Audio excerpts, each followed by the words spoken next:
Welcome to this CapCut for Beginners tutorial. In this video I will show you how you can add cool effects, filters and transitions to your video. Another thing that you can do to spice up your footage is to add transitions between each clip. And the way that it's implemented is actually pretty smart. So you can, by just hovering over the thumbnail, you can see the effect, what it actually does. If you select it, it will actually show you on your footage on the timeline.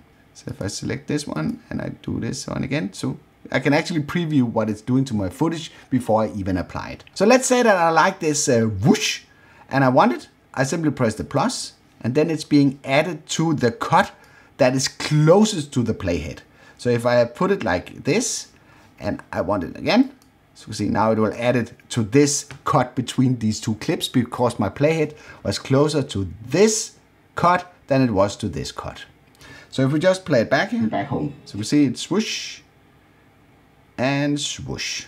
Very, very nice and very, very simple. But do pay attention and don't go completely ballistic with these transitions, as it might ruin your video project and make it look very amateurish if you over exaggerate it, like using explosions and stuff like this. Let's just try that, but just for the sake of it.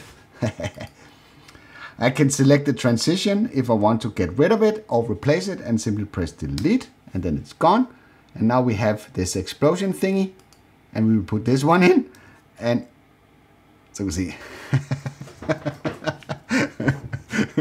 That's not super nice, but at least it shows you the principle, what you can do, and you have a really, really huge selection of transitions that you can play around with to spice up your video project. Again, I can select the transition, and in the window here on the upper right side, I will gain access to the properties of each transition. So a fast glance at the menu here on the top, you will see there's a lot of other options available. There's stickers, where you can put on a sticker. Sticker like this. So I don't know, maybe I want an arrow in here, so I can just download it and I can have an arrow in here and I can see what that looks like on my footage. I'm not really sure that I want that. There's also the possibility to add certain effects. I can do like a shake. So if I take this one, you can see I can shake my footage so it looks like it's earthquake. I can do this TV on thing.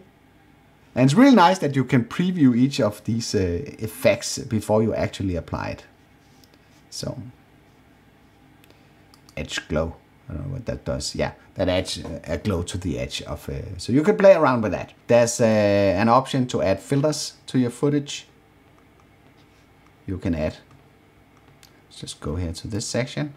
You can add filters here. Again, you can simply see what it's doing by downloading it and holding it on top here. You can see what it's doing to your clip. So again, there's a lot of possibilities, almost too many possibilities. And the crazy part is that this software is free. It's really, really crazy. There's some adjustments that will allow you to do some basic color adjustments to your clip.